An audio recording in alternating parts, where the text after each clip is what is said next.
ಪೂಜ್ಯ ಸ್ವಾಮೀಜಿಯವರ ಎಲ್ಲರ ನೇತೃತ್ವದಲ್ಲಿ ಇವತ್ತು ಶರಾವತಿ ನದಿ ತಿರುವು ಪಂಪ್ ಸ್ಟೋರೇಜ್ ಯೋಜನೆ, ಬೇಡ್ತಿ ನದಿ ತಿರುವು ಮತ್ತು ಅಘನಾಶಿನಿ ನದಿ ತಿರುವು ಯೋಜನೆಯಿಂದ ಉತ್ತರ ಕನ್ನಡ ಜಿಲ್ಲೆಗೆ ಬಹಳ ದೊಡ್ಡ ಪ್ರಮಾಣದ ಹಾನಿ ಆಗತ್ತೆ ಅನ್ನೋ ಹಿನ್ನೆಲೆಯಲ್ಲಿ ಇಷ್ಟು ಬೃಹತ್ ಸಮಾವೇಶ ಇಲ್ಲಿ ನಡೆದಿದೆ.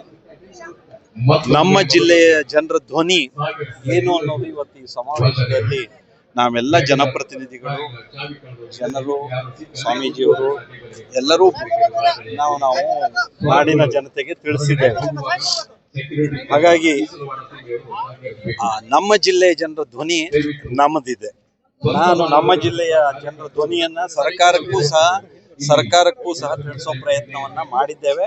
ಇನ್ನೂ ಪರಿಣಾಮಕಾರಿಯಾಗಿ ತಿಳಿಸ್ತೇವೆ. ಒಂದು ಯೋಜನೆ ನೀವು ಮೊದಲು ಹೋರಾಟ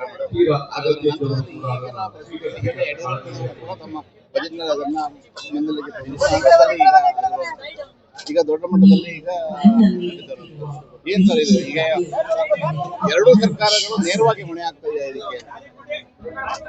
ನಾನು ಅದರ ವಿಶ್ಲೇಷಣೆಯನ್ನ ಮಾಡ್ಲಿಕ್ಕೆ ಹೋಗೋದಿಲ್ಲ.